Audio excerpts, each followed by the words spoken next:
Anyway, as I was saying in the previous video, this is one of the best places I've visited in China thus far. Kind of reminds me of like an Uzbek style renovation. This isn't even anywhere close to the most, let's say, interesting part of the complex.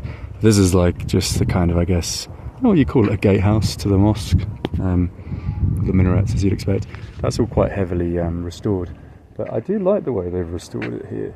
You can really, they've done it properly. Perhaps it's something that's dependent on the site, the region, the ethnic group in question. But you know, this all looks very authentic to me. You know, they've kept all the paint, kind of chipping off.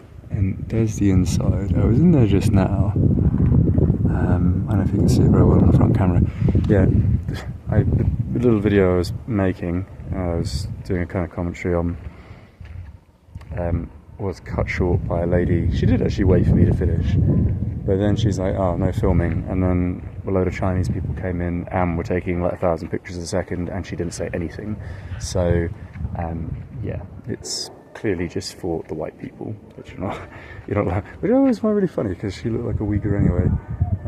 So it's a kind of case of, you know, towing the party line for the cultural group that's monopolising and absorbing your identity, which I spoke to the Danish tourists in Turpan about how, and it's the case everywhere, it's like the police in general globally, they're people that happily fuck over their brothers and sisters for their 25, 35k paycheck each and every year. You know, they're the ones on the front line if there's a protest for, I don't know, teachers' pay cuts or, you know, lack of resources in education or you know, healthcare or whatever. They may have brothers, sisters, daughters, parents that work in that industry, and yet they'll be there preventing those people from expressing themselves. That's the thing. You can buy anyone. I just thought that was funny that, you know, she lets the Han Chinese tourists who are literally spitting around the mosque area as they do. They have fucking no respect. Take their pictures, whilst the tourists, and honestly, probably don't get any Europeans here. Well, at least more than a couple a week, I imagine, at tops. And yet it's like, oh no videoing. It's not that harms this site in any way. There's pictures already all over the internet. What's the secret? It's crazy. But without making it negative, this complex is really nice. Like, I'm really impressed with the restoration. The interior is really gorgeous. And I did try and get a few videos.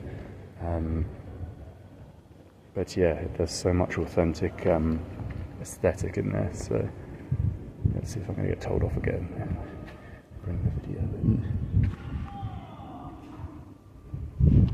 So yeah, that's basically